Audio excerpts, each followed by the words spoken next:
మన ధ్యాస అనేది అటు ఇటు పోనీయకుండా, మన మనసు అనేది అటు ఇటు పోనీయకుండా, సిలువలో ఎండలో, ఎర్రటి ఎండలో, ఆకాశము మధ్యలో వేలాడుతూ పలుకుతున్నటువంటి మాటలు శ్రద్ధగా ఆ యొక్క ఫీల్ అవుతూ, ఆ యొక్క ఎండను, ఆ యొక్క పెయిన్ని ఫీల్ అవుతూ మనం వినాల్సిందిగా కోరుతూ ఉన్నాం. పాట రెండో మాట తర్వాత ఇసాక్ గారు శ్రద్ధగా సిద్ధపడి ఉండాల్సిందిగా కోరుతూ ఉన్నాను. హల్లెలూయా, ప్రైజ్ ది లార్డ్. మొదటిగా ప్రార్థన చేసుకుంటాం. మీరు నా నేడీకరించిన మా ప్రియ పరులకు తండ్రి, మీ బంగారు పాదములకు లెక్కని స్తుతులు స్తోత్రము వందనాలు చెల్లిస్తున్నాం నాయన. ఇదిగో నేను యోగ్యత నీ అందు ఏమాత్రం లేనిదండి ప్రభు. ఇదిగో నీ పరిశుద్ధాత్మ శక్తి చేత నన్ను అభిషేకించి నిలిపి నా నోటిలో నీ ఉండి వాక్యం ద్వారా మాట్లాడు ప్రభు. అనేక హృదయాలు తండ్రి కదిలింపబడాలి ప్రభు. వాక్యము తండ్రి, వాక్యం ద్వారా రక్షణ, స్వస్థత, ఆయన నిత్య జీవం ఉంటుంది కాబట్టి తండ్రి, మరి నేను రెండో మాట చెప్పుచుండగా నాలో నీ ఉండి వాక్యం ద్వారా మాట్లాడమని అడుగుచ్చు. ఇటు యోగ్య తరుణాన్ని ఇచ్చినందుకు వందనాలు చెల్లిస్తూ నా ప్రియరక్షకుడిని యేసు శక్తి గల నామంలో ఈ చిన్న ప్రార్థన అడిగి వేడుకొని పొందిన నాకు తండ్రి. హల్లెలూయా. నాకు రెండో మాట పాస్టర్ మున్నాయన గారు ఇచ్చిన్నారు. నేడు నీవు నాతో కూడా పరదేశంలో ఉండు అని నిశ్చయంగా నీకు చెప్పుచున్నాను. దేవుని వాక్యము అదేవిధంగా లూకా సువార్త 15:4 తప్పిపోయిన గొర్రె కూడా 99 గొర్రెలలో ఒక్క గొర్రె తప్పిపోతే యేసు ప్రభువు దాన్ని వెతకడానికి వెళ్ళి ఉన్నాడు. అంటే ఆ 99 అవి కరెక్ట్గా లేవు కాబట్టి దాన్ని వెతకడానికి యేసయ్య వెళ్ళి ఉన్నాడు. అయితే మనం కూడా ఈ లోకంలో ఉన్న బిడ్డలం కూడా మనం కరెక్ట్గా ఉంటున్నామా, దేవుళ్ళు కరెక్ట్గా ధ్యానిస్తున్నామా, దేవుణ్ణి స్తుతించగలుగుతున్నామా, దేవుళ్ళు నిత్యము ప్రార్థన చేస్తున్నామా అని దేవుళ్ళు మనం ఉన్నప్పుడే దేవుడు మనతో మాట్లాడతాడు. నిశ్చయముగా అంటే దేవుడు ఆ 99 గొర్రెలు పక్కన పెట్టి ఆ ఒక్కదాన్ని వెతికిందంటే అది దేవుడి అంత భయభక్తి ఉన్నది కాబట్టి దాన్ని వెతకడానికి యేసు ప్రభు వెళ్ళి ఉన్నాడు. దాన్ని భుజం మీద పైన వేసుకొని సంతోషపడి ఉన్నాడు. అంటే ఇవన్నీ 99 అవి వేస్ట్ అన్నట్టు. అంటే లోకానుసారమైన జీవితంలో ఉన్నారు కాబట్టి వీటిని వెతకలేదు. మరి అది ఒకటి పోతమా ఏం కాదు, మనకు ఈ 99 ఉన్నాయి కదా, ఈ 98 ఉన్నాయి కదా అనుకోలేదు దేవుడు. కానీ ఆ ఒక్కదాన్ని వెతికిందంటే అది దేవుడి యొక్క ప్రణాళిక, దేవుడి యొక్క చిత్తమైంది. దేవుడిని వెంబడించేవారు కూడా తండ్రి మనం ఏకాగ్రతతో ప్రార్థన చేయాలి. మనము దేవుడు నాతో మాట్లాడుతున్నాడని, మనము నాతో సమీపంగా ఉన్నాడని మనం నిర్లక్ష్యంగా ఉంటే దేవుడు కూడా మనం తీసి పడివేస్తాడట. దేవుని చిత్తంలో మనం ఉన్నప్పుడు దేవునికి అనుగుణంగా ప్రార్థన చేయాలి. భక్తి చేత ఉండినప్పుడే దేవుడు మనతో మాట్లాడు. ఆ గొర్రెని వెతికి ఆయన ఎంతో సంతోషించున్నాడు. ఆ 99 గొర్రెలు పక్కకు పడేసి ఆ ఒక్క గొర్రెలు వెతికిందంటే మనం కూడా ఒక ఆత్మనైనా తీసుకురాగలుగుతున్నామా, ఒక ఆత్మను మనము ప్రార్థన తీసుకొచ్చి మనం సన్నిధానానికి తీసుకొచ్చి ప్రార్థన చేస్తున్నామా, వారి సమస్యల గురించి మనం ప్రార్థన చేస్తున్నామా. మనం అనేక శోధనలు వస్తూ ఉంటాయి, అనేక శ్రమలు అందరూ చెప్తూ ఉంటారు, అనేక శ్రమలు వస్తున్నాయి మాకంటారు. కానీ వాళ్ళ గురించి మనం పట్టిక ప్రార్థన చేసినప్పుడే దేవుడు మనతో మాట్లాడతాడు. నిశ్చయముగా మనం దేవుడితో ఉండాలంటే, మనం ఒక సమస్య మనం చెప్పుకోవాలంటే, వాళ్ళు మనకు చెప్పాలంటే మనం ఏ విధంగా ఉండాలి. మనం దేవుడిలో కరెక్ట్గా ఉన్నప్పుడు ప్రార్థన చేసినప్పుడే వాళ్ళ సమస్య మనం చెప్పినప్పుడే మనం ప్రార్థన చేస్తే దేవుడు వింటాడు. అవునా కాదు? అది గురించే గొర్రె కూడా అదే విధంగా ఒక్క గొర్రెని వెతికి దేవుడు వెంబడించినాడు. అదేవిధంగా ఇప్పుడు పగడాల ప్రవీణ్ అన్న చనిపోయాడు. ఆయన ఎంతో పెద్ద భక్తుడు. ఆయన ఏమన్నాడు, ఆయన తాగి యాక్సిడెంట్ చేసుకున్నాడు.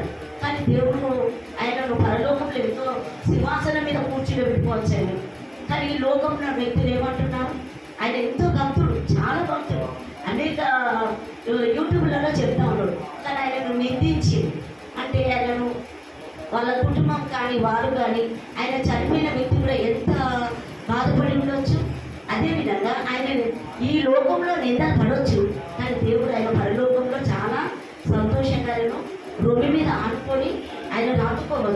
దేవుని నామం స్తోత్రం.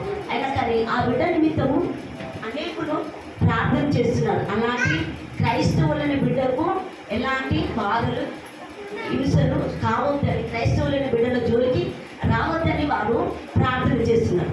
అదేవిధంగా మనం కూడా లూకాసు వార్త 23:43 వచనంలో కూడా ఇద్దరు దొంగలు ఉంటారు. యేసు ప్రభు దగ్గరికి అక్కడ ఒక దొంగ అంటాడు, నీవు నిశ్చయముగా నీవు రక్షించుకో అని అన్నప్పుడు ఇంకో దొంగ అంటాడు, ఎందుకు ఆ విధంగా అంటున్నావు నువ్వు?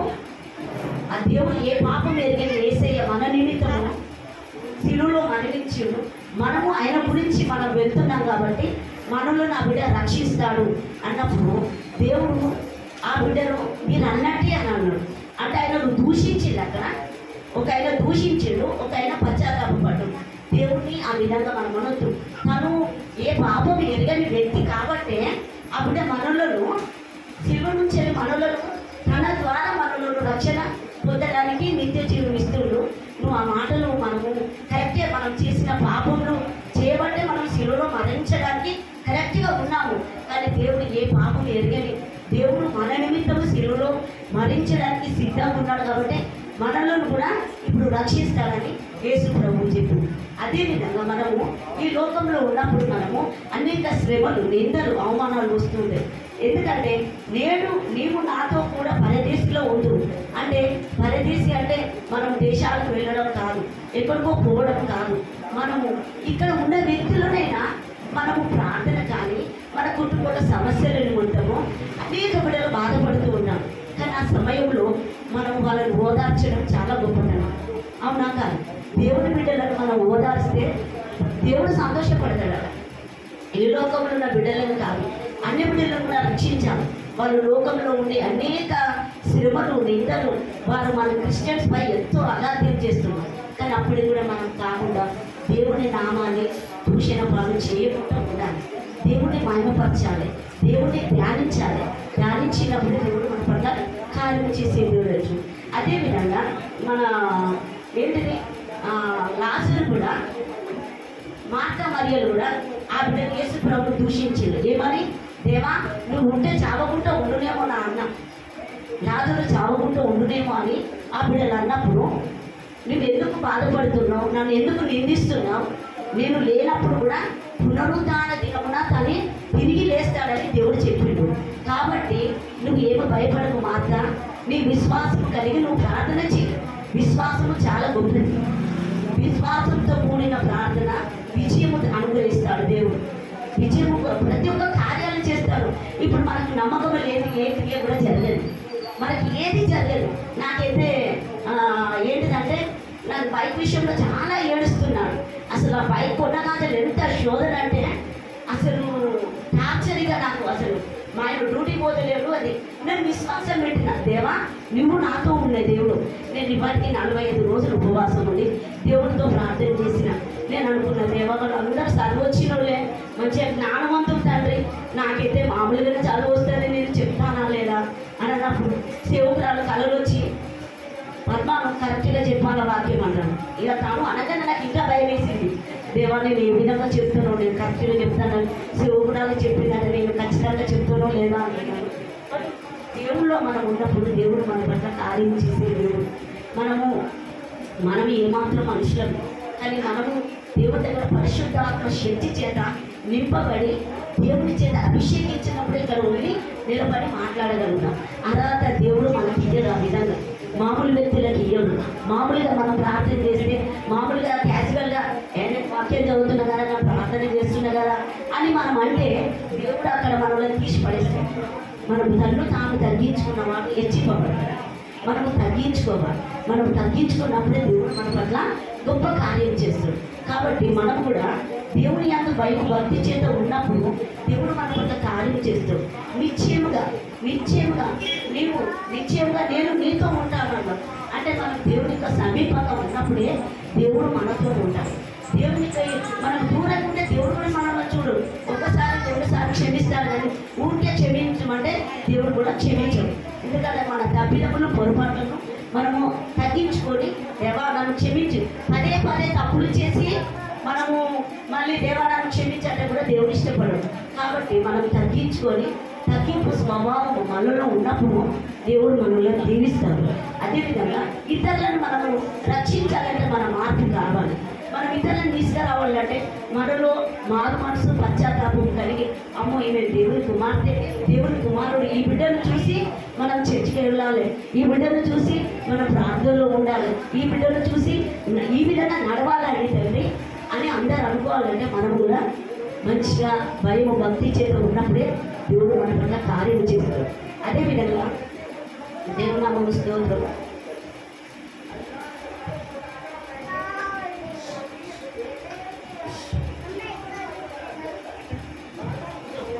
యెషయా 55:6-9 కూడా దేవుడు ఆపత్కాలం మందు ఆదుకునే దేవుడు, ఆపత్కాలం మందు మొరపించినప్పుడు దేవుడు మనతో మాట్లాడే దేవుడు. అవునా కాదు? అదేవిధంగా మనము 55లో కూడా దేవుడు మాట్లాడతాడు మనతో. మనం ఏ తప్పిదములు చేసినా దేవుడు క్షమించేది. ఆపత్కాలం అందు మనం ఏమనుకుంటామంటే, ఏ దేవుడు నాతో ఉన్నాడు కదా, నాకు ఆ సమయానికి దేవుడు ఏదో చేస్తాడు, ఇస్తాడు, కొంత కార్యం చేస్తాడు అనుకుంటాం.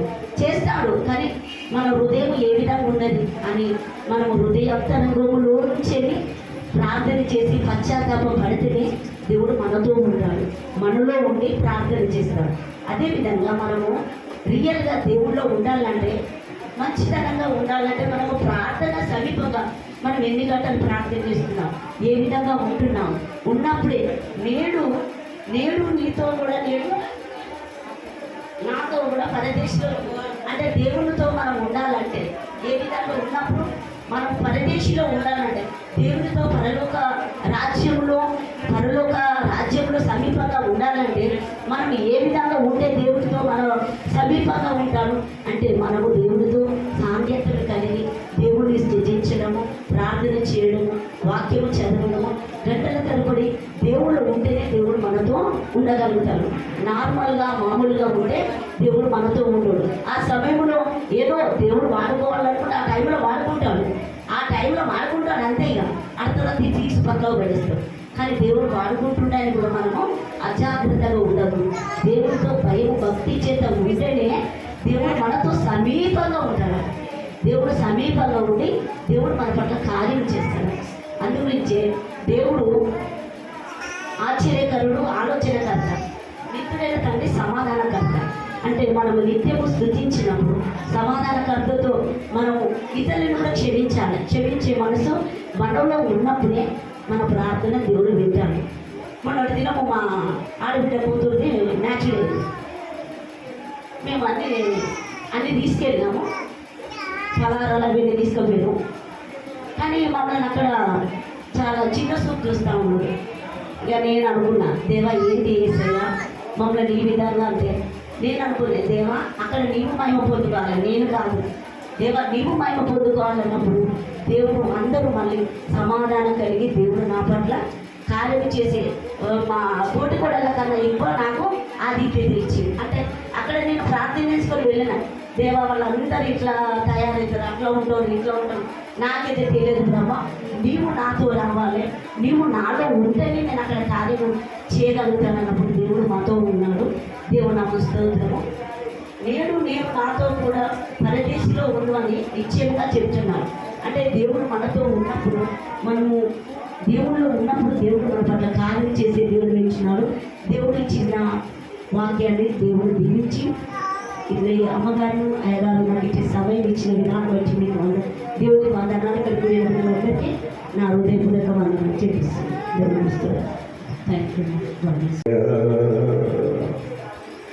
दुनिया को जानने वाले, दुनिया को जान दिया रे, यीशु मसीह को हमने वंदनम हम दुनिया को जानने वाले, दुनिया को जानती जाए, यीशु मसीह को हमने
హల్లెలూయా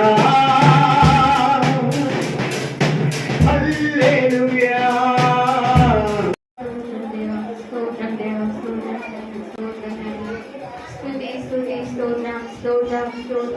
తండ్రి కుమార పరిశుద్ధాత్మ దేవం పవిత్రుల దేవి సూర్యుడా నిత్యుడవకు తండ్రి సమాధానాధిపతి నీకే వందనాలు స్తోత్రాలు నారాధ మా నాయన నీకే వందనాలు యేసయ్యా ప్రభువా మీరే పరము నుండి భూమికి దిగి వచ్చి ఇక్కడ ఉన్నారని మేమైతే నమ్ముతున్నాము మా ప్రభువ ఇంతవరకు నాయన ప్రభువా మరి 2 మాటలు చెప్పి ఉన్నారు బాబు నాయన ప్రభువా వాళ్ళలో మీరుండి మాట్లాడినందుకు వందనాలయ్యా ప్రభా ఏసయ్యా నా ప్రభా 3వ మాట నాయన మరి గీతం చెప్పబోతుంటారా నాయన తన మాటలు కాదు నా ప్రభా మీ మాటలు అందించి మళ్ళీ ప్రార్థిస్తున్నాను నాయన ఆదరణ నా ప్రభా మీరైతే నాయన తల్లి తండ్రి వారి పక్షం నుండే దేవుడు నాయన ప్రభా ఆదరించే దేవుడు నాయన ఆదుకునే దేవుడు, ఓదార్చే దేవుడు, కృప చూపే దేవుడు మీరే నాయన.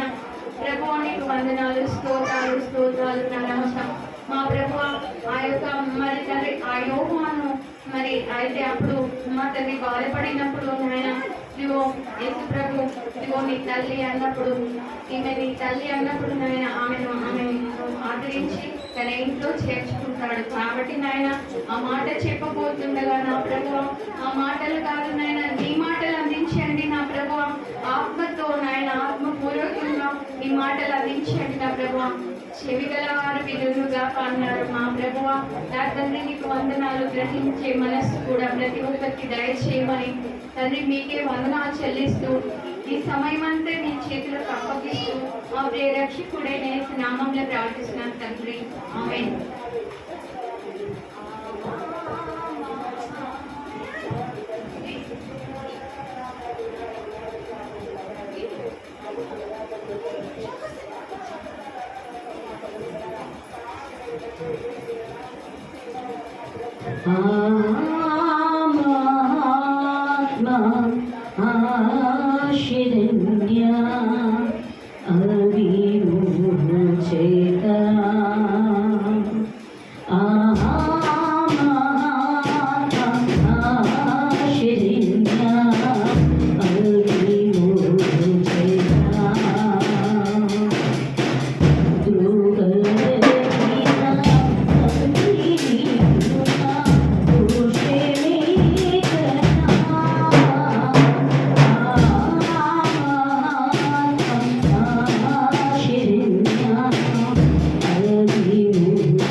మరి ఈ మాటలు మరి చెప్తారు.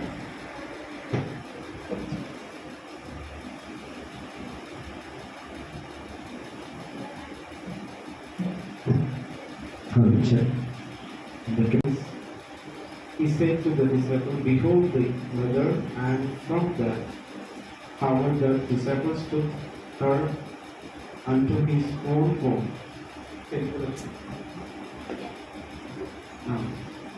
ఆయన మరియు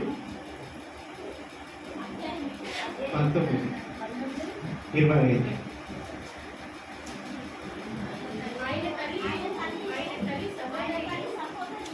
ఆయన తల్లి తల్లి సహోదరియు కోల్ప భార్య అయిన మరియు మధ్యలేని మరియు యేసు శిలువ యొద్దకు నిలిచి ఉంది. యేసు తన తల్లిని తన ప్రేమించిన శిష్యులను దగ్గర నిలిచి చూచి, అమ్మా ఇదిగో నీ కుమారుడు తన తల్లితో చెప్పను. తరువాత శిష్యుని చూసి, ఇదిగో నీ తల్లి అని చెప్పాను. ఆ గడియ నుండి ఆ శిష్యుడు ఆమె తన నుండి చేర్చుకున్నాడు. లూకా 8వ అధ్యాయం 19 నుంచి 21 వరకు. Then his mother and his brother came to him, but they could not reach him because of the crowd. And he was told, "Your mother and your brothers are standing outside, desiring to see you."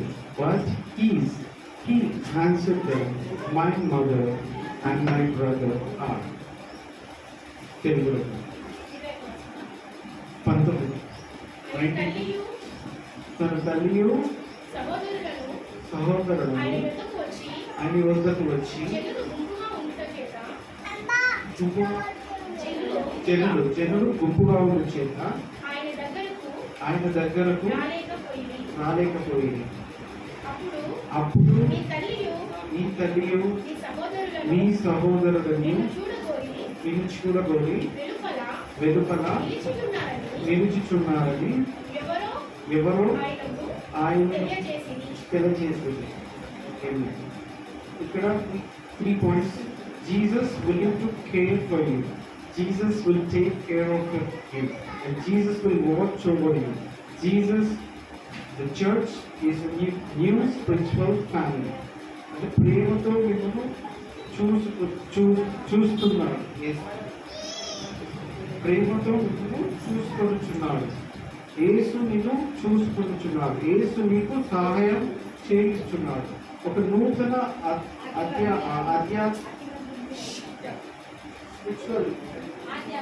ఆధ్యాత్మిక కుటుంబాన్ని చర్చిగా చేస్తున్నాడు.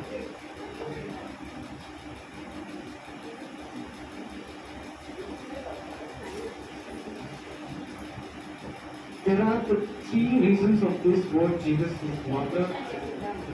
Tremendous encouragement of faith. అంటే దేవుడు ఆయన యొక్క అద్భుతమైన faith ఒక faith ని చూపిస్తున్నాడు తన మదర్కి.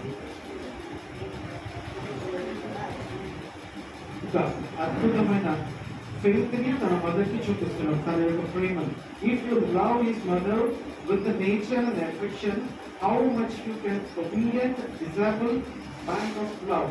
అంటే దేవుడు తన మదర్ని ఎంతగా ప్రేమిస్తున్నాడంటే ఎంత obedient గా తన యొక్క ప్రాణం పోతున్నా కూడా ఆయన లవింగ్ హిస్ మదర్. అంటే తన యొక్క మదర్ ఏమైపోతుందో అని తన శిష్యుడికి అప్పచెప్తున్నాడు. అంటే wherever last second of minute kuda seconds of few seconds kuda we need to showing his love to his family and mother. Ante manam kuda we need to care about our family first. We need to give first preference to God. Ante devuniki modalaga sthanam ichchinaka we need to give this family, father, mother, brother, sister, everyone.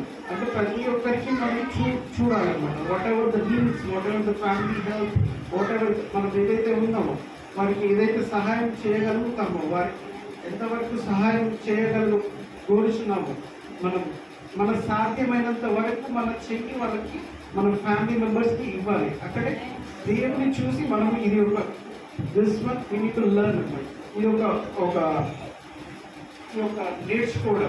మనం నేర్చుకోవాలన్నమాట. His mother and came to him and his brothers also they were unable to get hit because of the crowd.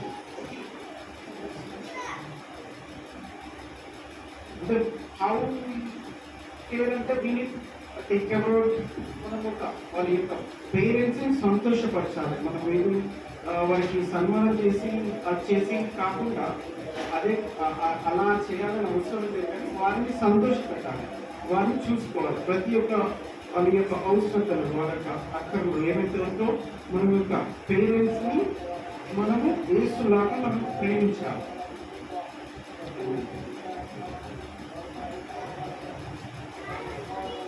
Jesus has to care for you. The second, if Jesus provides the needs of his own moment of the defense to provide. The church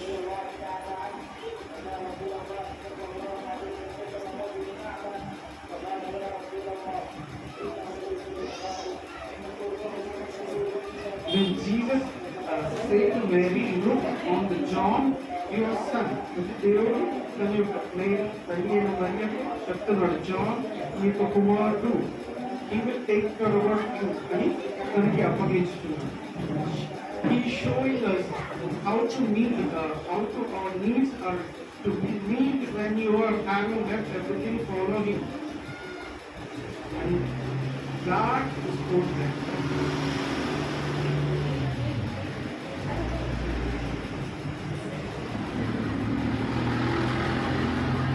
3 points. Jesus, యేసు మిమ్మల్ని ప్రేమిస్తున్నాడు, యేసు నిన్ను చూస్తున్నాడు, యేసు నిన్ను సహాయం చేస్తాడు. ఒక నూతనమైన ఆత్మీయ కుటుంబానికి చర్చిగా నేను నిర్మించబోతున్నాను. ఓకే, ఇది మాత్రం దీవించుకున్నాను. నాకు కొంచెం తెలుగులో రావట్లేదు. Thank you so much.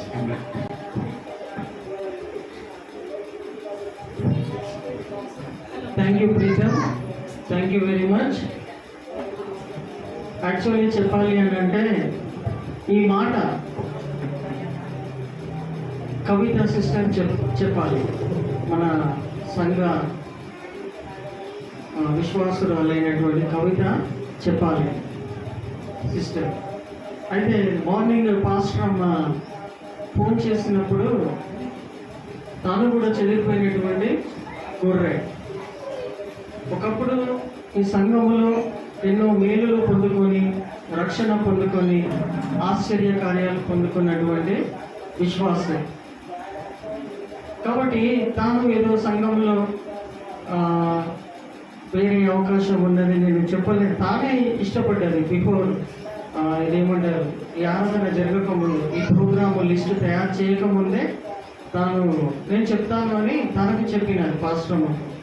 So ఈ సంఘం యొక్క క్రమము నిర్వహించాలని పెద్దలను, ఈ సంఘాలలో ఉంటున్నటువంటి పాత వాళ్ళు, వయసులో పెద్దగా అనుభవంలో ఉంటున్నటువంటి వాళ్ళనే నియమించినాం. సో తనకు సడన్గా ఫోన్ చేసి నేను చెప్పలేను అని మార్నింగ్ చెప్పిందంట. చెప్పినప్పుడు రీప్లేస్ చేయాలి కదా,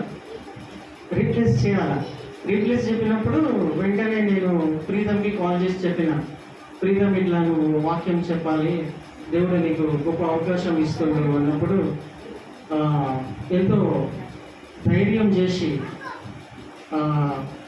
దేవుని యొక్క మాటలను పంచుకున్నాడు.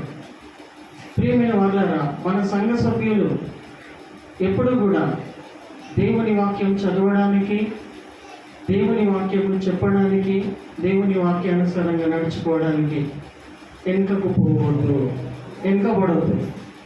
ఎవరైనా వాక్యం చదవండి అని అంటే గట్టిగా చదవాలి. కోపం వచ్చినప్పుడు అరుస్తాం కదా ఇతరుల మీద, కోపం వచ్చినప్పుడు గట్టిగా అరవమా.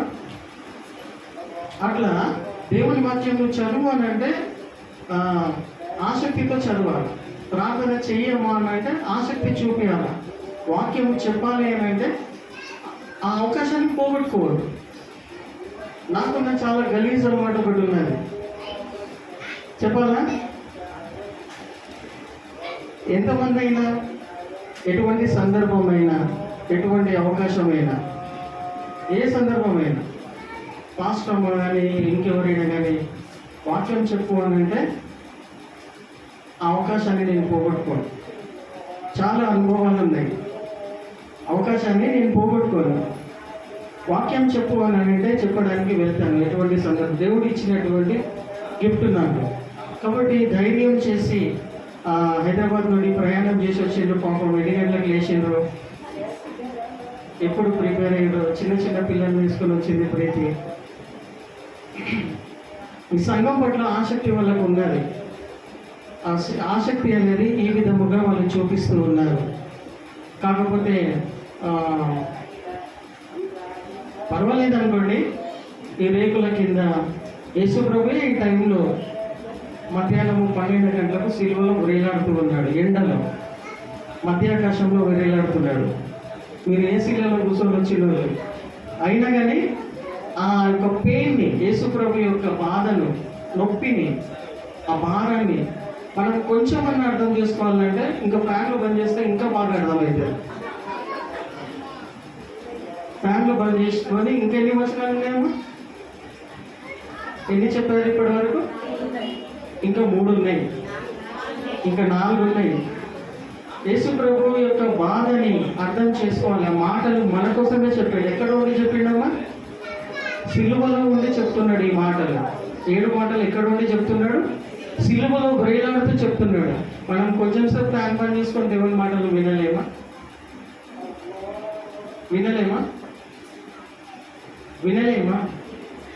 సో నెక్స్ట్ మాట అంటే నా ఉద్దేశం ఏంటంటే ఆ మాటలకు శ్రద్ధగా విలువ ఇవ్వాలనేదే దేవుడు కోరుకొని ఉన్నాడు.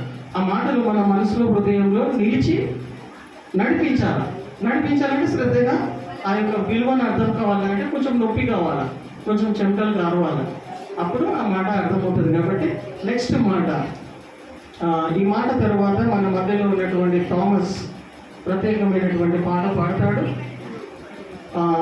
4వ మాట ఏమై ఉన్నదంటే,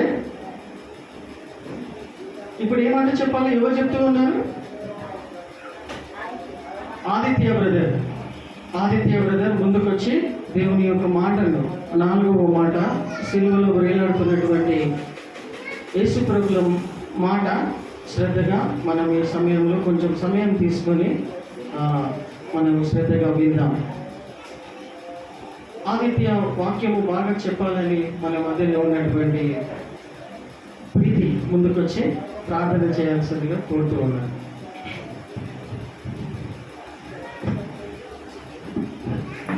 Aditya, this is your time.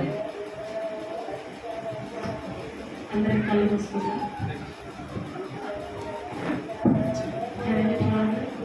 ఒక వందనాలు స్తుతిస్తూ ఉన్నాను రాజా. మరి గుడ్ ఫ్రెండ్ సంఘటన నా ప్రభావ నా తల్లి ఈ సంఘంలో నా ప్రభావ అయిన తల్లి నీవు సిలువలో పలికిన నా ప్రభావ 7 మార్చులు నా ప్రభావ మేము ధ్యానించుటకు ఇచ్చిన యోగ్యతను బట్టి నీకు వందనాలు రాజా. మరి నీ ప్రియబిడ్డ ఆదిత్యం బట్టి వందనాలు రాజా. ఆ బిడ్డ నా ప్రభావ మరి 4వ మాట నా దేవ నా చేయి ఎలా విడిచినని నా ప్రభావ మా మధ్యలో నా ప్రభావ సిలువ ధ్యానం చేయించునగా పరిశుద్ధాత్మ దేవ నీవు లీడ్ చేయమని ఆ బిడ్డ నా ప్రభావ నా తల్లి నీకు వందనాలు రాజా.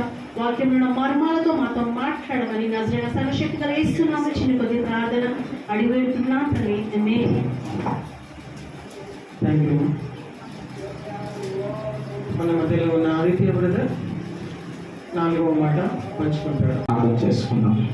పరిశుద్ధాత్మలకు ఉపదేవాన్ని పొందిన స్థితి ప్రభా సకల ఆశీర్వాదాలకు కారణభూతులు తండ్రి మీకు వందనాలు. నా కొండ నా కోట నా ఆశ్రమ నలుగుగా మనకి విడవానికి వందనాలు. సిల్వలు ప్రభా మీరు పలికిన 7 మాటలను ప్రభా ధ్యానించు తాండ్రుగా ప్రభా మీకు వందనాలు.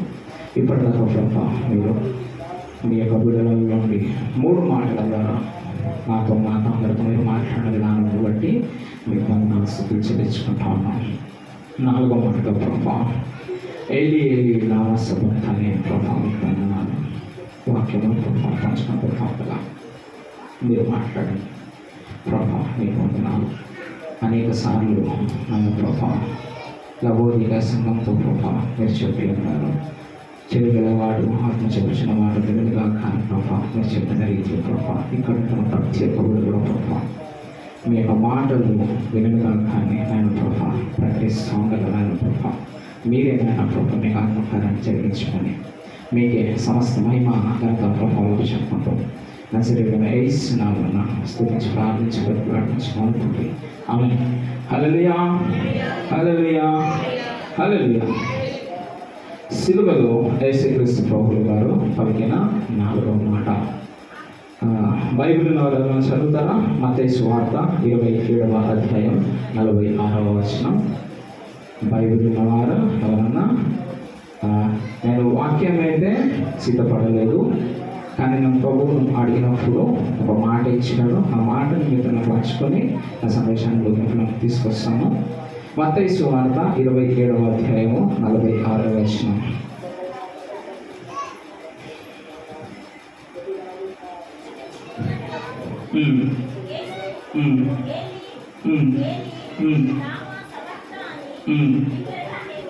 బిగ్గరగా కేకవేశాను. ఆ మాటకు నా దేవా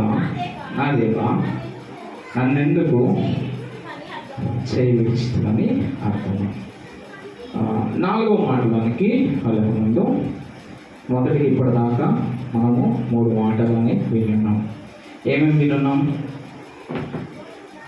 మొదటి మాట తండ్రి వీరేమి చేస్తున్నారో మీరు అడిగారు కనుక వీరిని క్షమించుడి అని చెప్పేసి అని మొదటి మాట కలుగుతా ఉన్నాం. రెండవ మాట, నేడు నీ నాతో కూడా పరదేశంలో ఉండు అని చెప్పేసి అని రెండవ మాటగా ఈ మాటలు మనము వింటూ వస్తూ ఉన్నాం అన్నమాట. అయితే బైబిల్ గ్రంథంలో మనం చూసినట్లయితే ఈ ప్రతి ఒక్క దేవుడు పలికిన శిలలో ప్రతి ఒక్క మాట కూడా ప్రవేశించబడినట్టుగా మనం చూస్తూ ఉన్నాం. మీరు బైబిల్ గ్రంథంలో చూసినట్లయితే యెషయా గ్రంథం 53వ అధ్యాయం 12వ వచనం ఒకసారి చదవండి. ఈ మొదటి 2 మాటలు కూడా నా యొక్క సందేశంలోకి వెళ్ళకముందు మొదటి సిలువలో పలికిన 2 మాటలు కూడా ప్రవచన రీతిగా నెరవేర్చబడినట్టుగా మనం ఇక్కడ చూస్తూ ఉన్నాం. యెషయా గ్రంథం 53వ అధ్యాయం 12వ వచనంలో ఏం రాయబడుతుంది చదవండి ఒకసారి.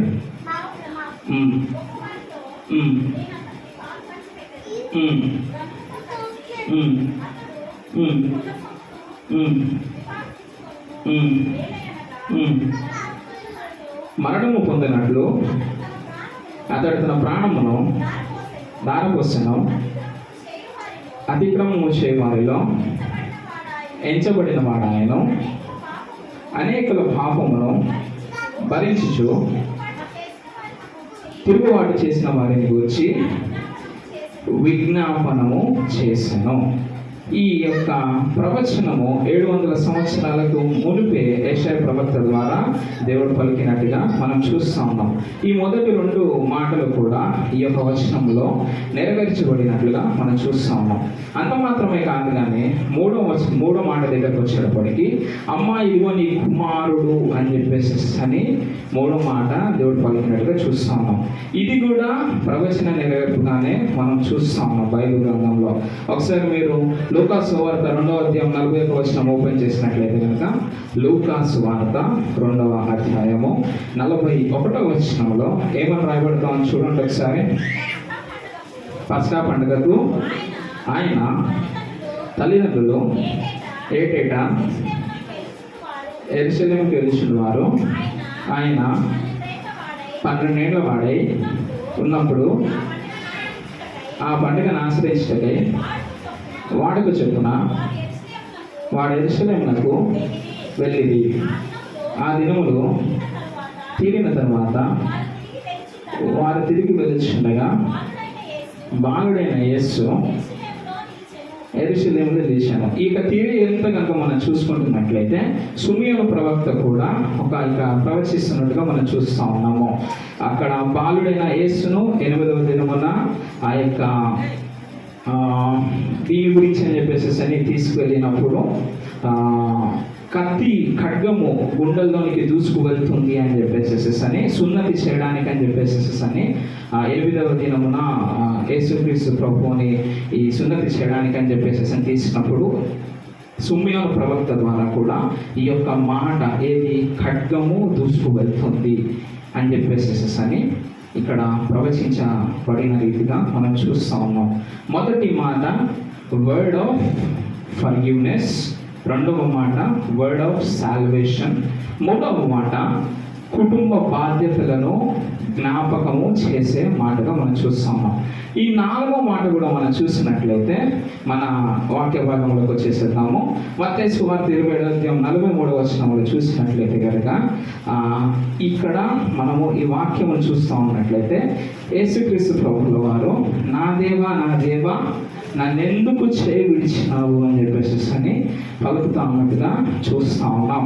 ఇదే వాక్యము మనం ఇంకొక సందర్భంలో కూడా మనం చూస్తూ ఉండొచ్చు. 22వ కీర్తన మొదటి వచనంలో మనం చూసినట్లయితే అక్కడ కూడా కీర్తనకారుడు ఈ మాటను పలుకుతా ఉన్నాడు. ఇది కూడా ప్రవచన నెరవేర్పే. 22వ కీర్తన మొదటి వచనంలో ఏమని రాయబడతాం చూడండి. నా దేవా నా దేవా నీవి నన్నేలా విడిచితివి, నన్ను రక్షింపక నా ఆర్తధ్వని వినక నీవేలా దూరంగా ఉన్నావు అని చెప్పేసి అని ఇక్కడ 22వ కీర్తన మొదటి వచనంలో కూడా రాయబడుతూ ఉంది. ఆ యొక్క సందర్భంలో నా దేవా అని చెప్పేసి అని యేసుక్రీస్తు ప్రభువుల వారు సంబోధిస్తున్నట్టుగా చూస్తూ ఉన్నాము. అంత మాత్రమే కాకుండా ఈ 22వ కీర్తన మొదటి వచనంలో ఇక్కడ కూడా నన్ను ఏలా విడిచితివి అని చెప్పేసి అని ఇక్కడ మనము వాక్యంలో చూస్తూ ఉన్నాం. మనం గమనించినట్లయితే మొదటి మాట, శిలువలో పలికిన మొదటి మాట, యేసుక్రీస్తు ప్రభుల వారు తండ్రి వీరేమి చేస్తున్నారు, వీరు ఎరగరు కనుక వీరిని క్షమించుడి అని చెప్పేసి అని తండ్రిగా సంబోధించినట్టుగా మనం చూస్తూ ఉన్నాము. అంత మాత్రమే కాకుండా శిలువలో పలికిన ఆరవ మాట, తండ్రి నీ చేతికి నా ఆత్మను అప్పగించుచున్నాను అని చెప్పేసి అన్నట్టుగా తండ్రి అని సంబోధించినట్టుగా మనం ఇక్కడ చూస్తూ ఉన్నాం. కానీ ఇక్కడికి వచ్చేటప్పటికి నా దేవా అని చెప్పేసి అని ఎందుకు సంబోధిస్తూ ఉన్నారు? ఎందుకు సంబోధిస్తూ ఉన్నారు? ఎందుకు అని చెప్పేసి అంటే తండ్రి దేవుడు పరిశుద్ధుడు. మనకు వాక్యంలో సెలవిస్తా ఉంది కదా, నేను పరిశుద్ధుడు అయిన ప్రకారము మీరు పరిశుద్ధులై ఉండు అని చెప్పేసి అని వాక్యంలో సెలవిస్తూ ఉంది. అయితే ఇప్పుడు నేను పరిశుద్ధులైన ప్రకారం మీరు పరిశుద్ధులై ఉండు అని చెప్పేసి యేసుక్రీస్తు చెప్పిన మాటను మరి ఇక్కడ మనం జ్ఞాపకం చేసుకున్నట్లయితే కనుక దేవా అని ఎందుకు సంబోధిస్తున్నాడు అని చెప్పేసి మనము ఆలోచించినట్లయితే మన యొక్క చేతిని తండ్రి చేతితో కలవటానికి పాపముగా చేయబడ్డాడని చెప్పేసి అని వాక్యంలో రాయబడతా ఉంది. ఒకసారి చదవండి, 53వ అధ్యాయం యెషయా గ్రంథం మొదటి 5 వచనాలలో ఏమని రాయబడతా ఉంది చదవండి ఒకసారి. 53వ అధ్యాయము మొదటి 5 వచనాలలో, యెషయా గ్రంథం 53వ అధ్యాయము మొదటి 5 వచనాలలో చూసినట్లయితే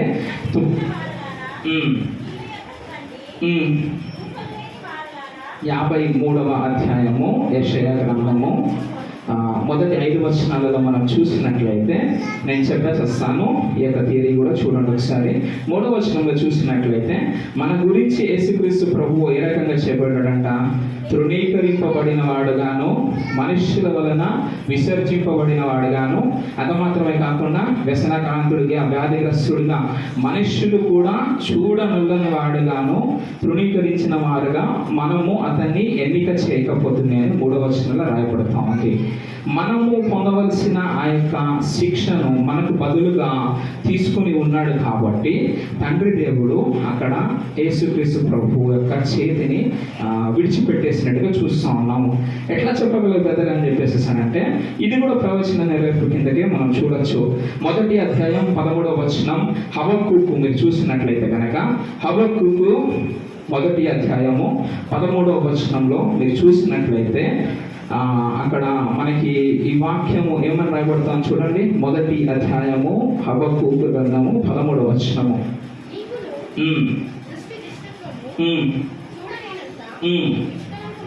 నిష్కలంకమైనది కదా బాధించు వారు చేయు బాధ నీవు దృష్టింపజాలవు కదా, కపటులను నువ్వు చూచియో దుర్మార్గులు తమ కంటే ఎక్కువ నీతిపరులను నాశనము చేయగా నీవు చూచియో ఎందుకు ఊరుకున్నావు?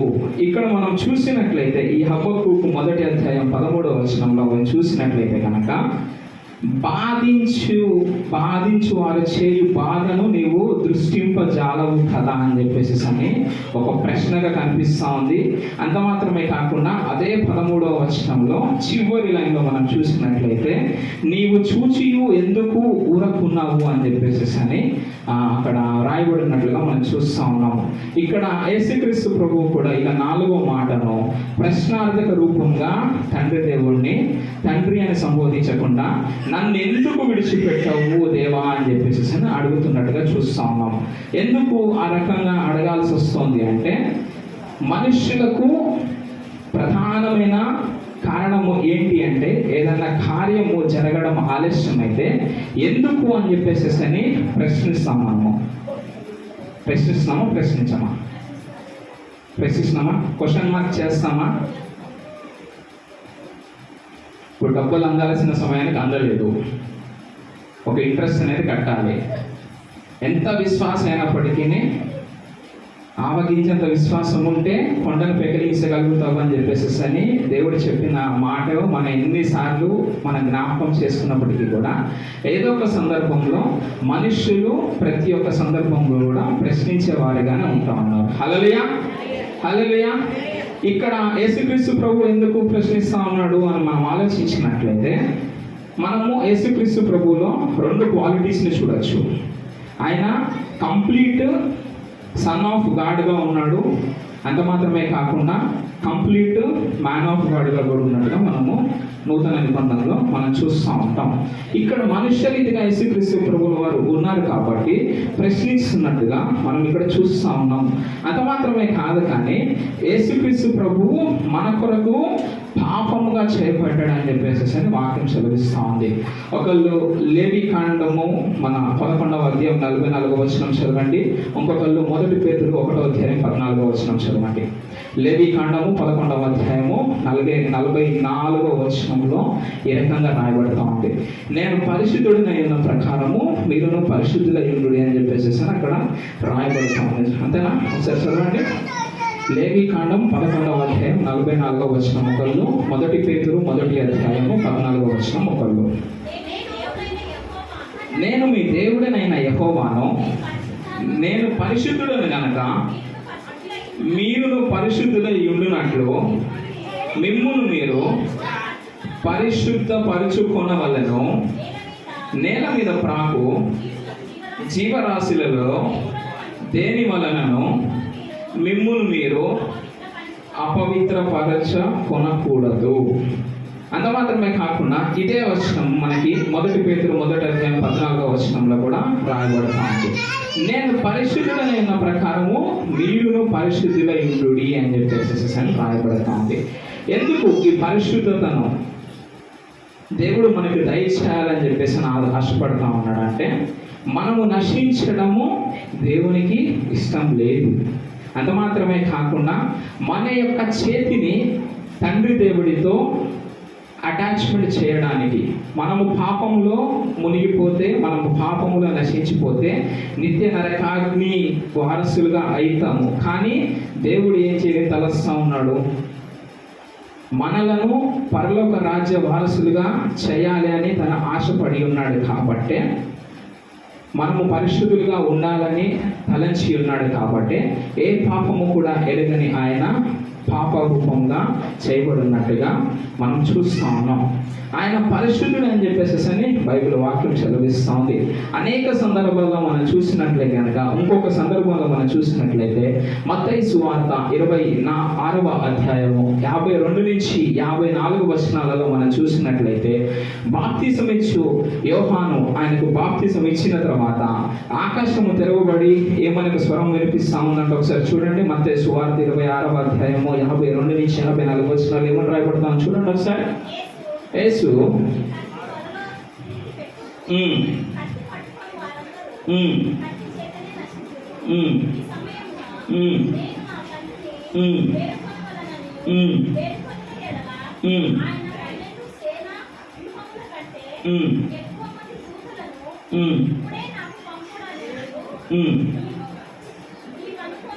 నీవు అనుకొనిచున్నావా? చాలా ఇక్కడ మనం చూసినట్లయితే ఈ సందర్భం కంటే ముందు తండ్రి దేవుడే యేసుక్రీస్తు ప్రభువును కుమారుడుగా అంగీకరించున్నాడు.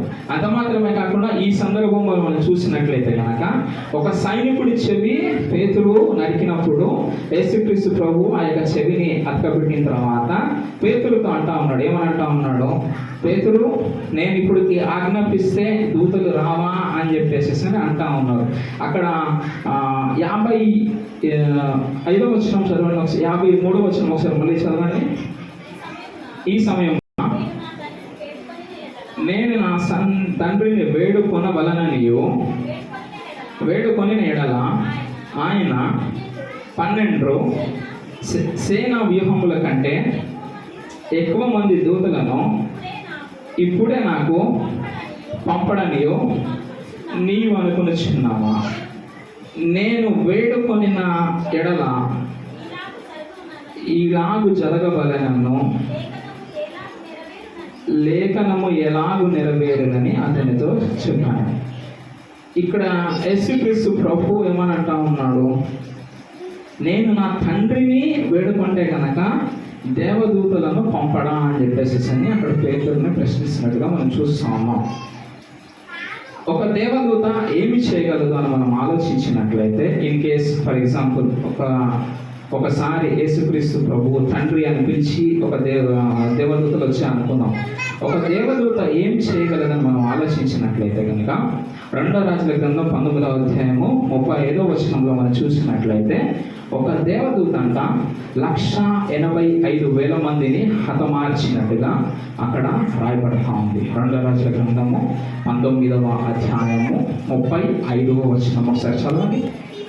2వ రాజుల గ్రంథం 19వ అధ్యాయము 35వ వచనంలో ఆ రాత్రియే యెహోవా దూత బయలుదేరి అష్షూరు వారి దండుపేటలో వచ్చి 185,000 మందిని హతము చేశాను. ఉదయం జనులు తెచ్చి చూడగా వారందరూ మృత కలయబరులై ఉండిరి. ఒక దేవదూత ఎంతమందిని చంపగలదంట? ఒకసారి తండ్రి అని యేసుక్రీస్తు ప్రభు బయటకుంటే 185,000 మందిని హతమార్చగలరు అని చెప్పేసి బైబిల్ వాక్యము సెలవిస్తూ ఉంది.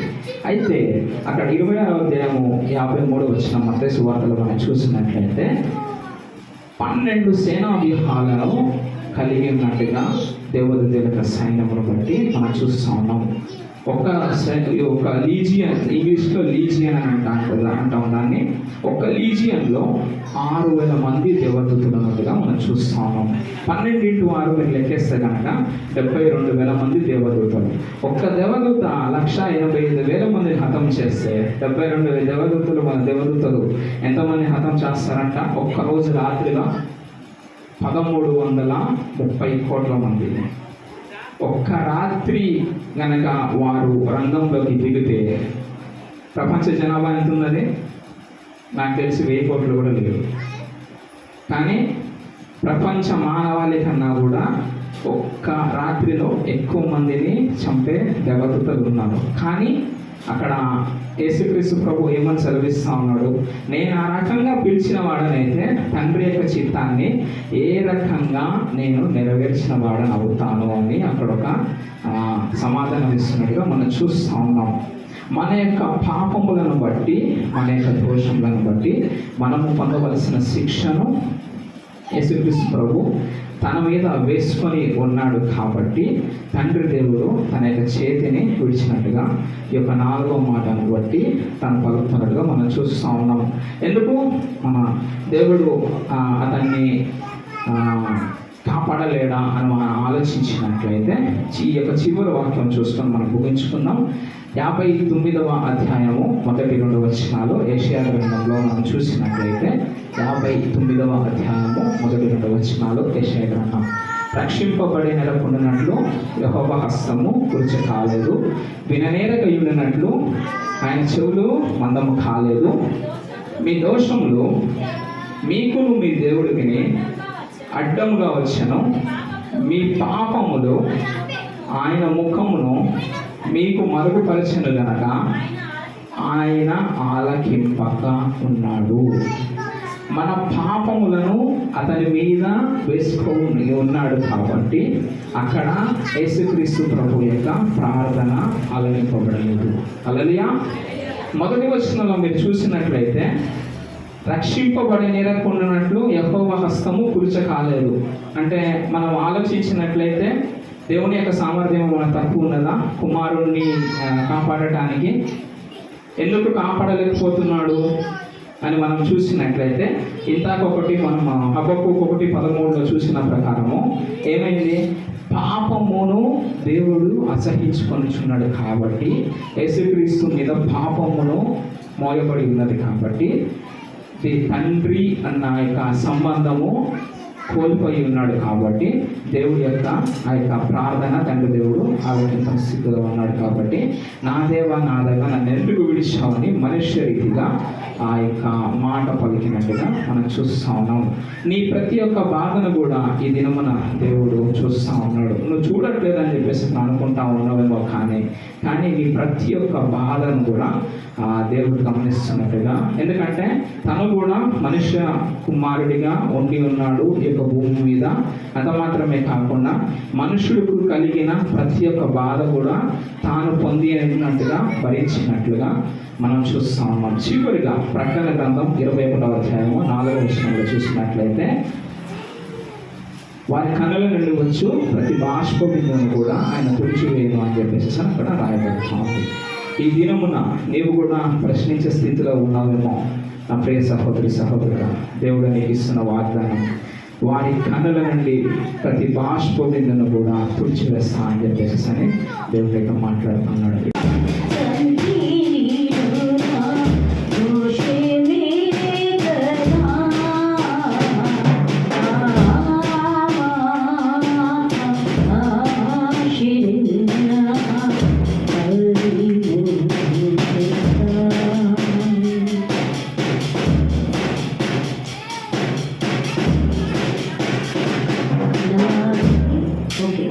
మరి మన మధ్యలో ఉన్న థామస్ ఒక పాట స్పెషల్ సాంగ్ పాడతాడు.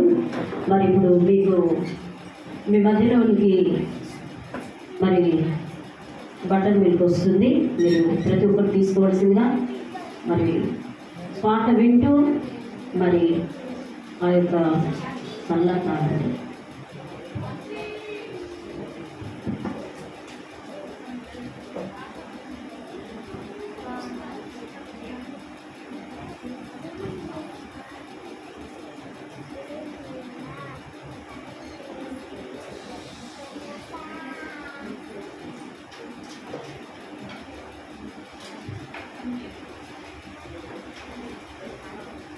హల్లెలూయా.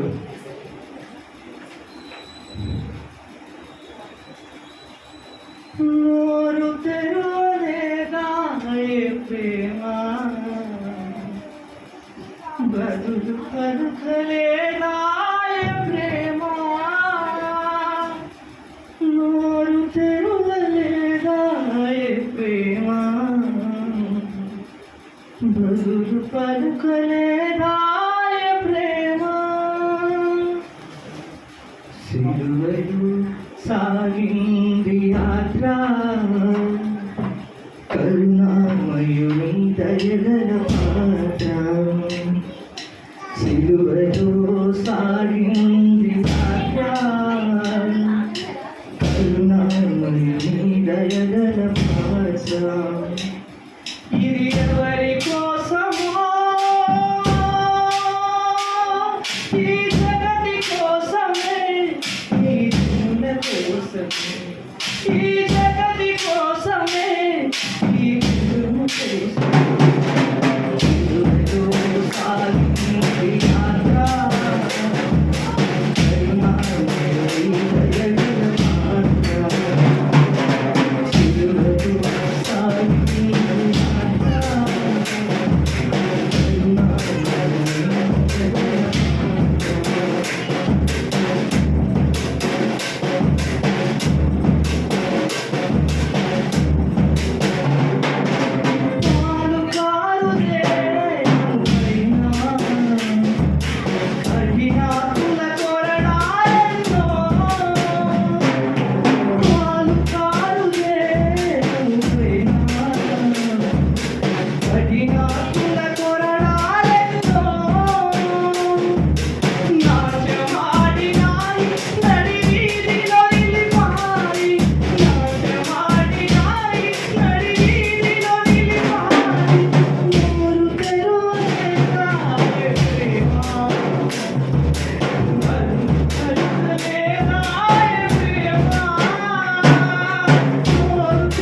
ఇది పలుకలేదాయ ప్రేమ.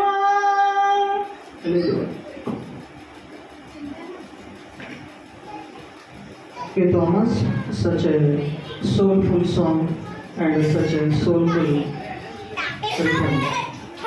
ప్రియమైన వాళ్ళరా, ఈ యొక్క సమయంలో మనము 5వ మాట మన మధ్యలో ఉన్నటువంటి ప్రీతి పంచుకుంటారు. ఆ వాక్యము నిమిత్తము మన మధ్యలో ఉన్నటువంటి జాషువా ముందుకు వచ్చి వాక్యం నిమిత్తము ప్రార్థన చేయాల్సిందిగా కోరుతూ ఉన్నాము.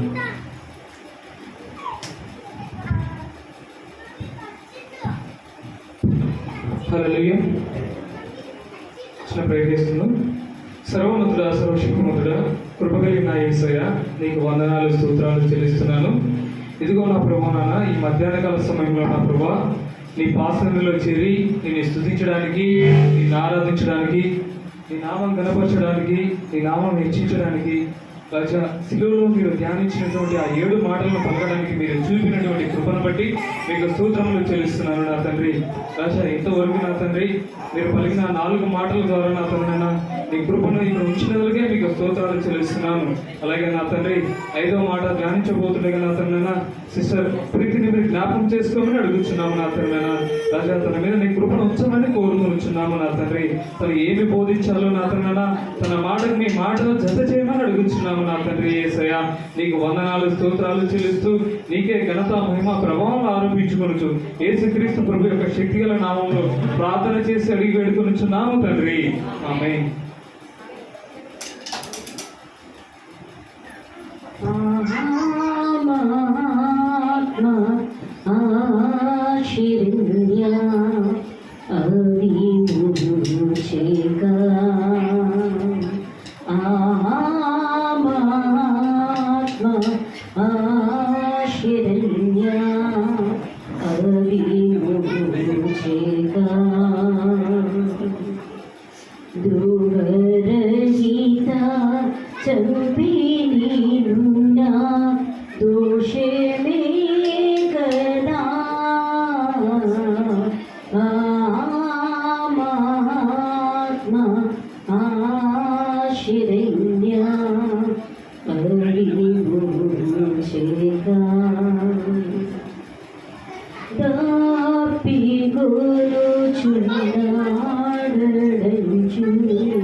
ఓకేనా?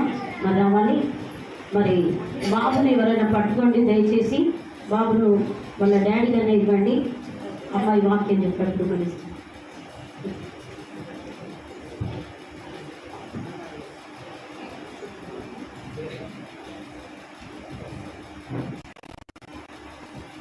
హల్లెలూయా, హల్లెలూయా, ప్రైజ్ ది లార్డ్. నేను కొంతమందికి ఇక్కడ నాకు తెలిసిన వాళ్ళు లేదు. యాక్చువల్గా చాలా సంవత్సరాల తర్వాత వచ్చాను. సరోజన అండి. సో కొంచెం టైం లేదు కానీ సో దేవుడు నాకు ఇచ్చిన కృపను బట్టి మొదటిగా దేవునికి స్తుతులు చెల్లిస్తున్నాను. మనకి ఈ అవకాశం ఇచ్చినట్టే దేవుడు మనకి ఏ కార్యం చేసినా ఏంటి ఎవరి డైరెక్ట్ త్రూ ఉంటుంది. ఎవరి త్రూ ఉంటుంది? దేవుని సేవకుల ద్వారా, దేవుని బిడ్డల ద్వారా, దేవుని విశ్వాసం ద్వారా. సో మరి అక్క దేవుని ప్రేరకం కలిగి మరి మాట చెప్పని ఆ రోజు మరి ఇచ్చింది అక్క. మరి పాస్టర్ గారికి వందనాలు హృదయపూర్వకంగా. సో నేను చిన్నగానే చెప్తాను. సో నాకు ఇచ్చిన మాట 5వ మాట, ఐఎమ్ థర్స్టీ, నేను దప్పికొనుచున్నాను. ఇక్కడ చూసినట్లయితే మొదటి మూడు మాటలు విన్నప్పుడు మనం దేని గురించి చూస్తాము గమనించినట్లయితే మొదటి 3 మాటలను మనము దేవుడు అందరి గురించి మాట్లాడుతున్నాడు ఇక్కడ. అందరి గురించి అంటే తన గురించి, తన సెల్ఫ్ ఇంకా రాలేదు. తన మొదటి 3 మాటలు దేవుడు ఇతరుల గురించి మాట్లాడడం మనం గమనిస్తాము. 4, 5 మాటకు వచ్చే వరకు తన గురించి, తను పడుతున్న వేదన గురించి, తను ఏ స్థితిలో ఉన్నాడో ఈరోజు మరి 4 మాటలో తను వ్యక్తం చేస్తున్నాడు. 5వ మాటలో ఇప్పుడు నేను తప్పికొచ్చున్నాను.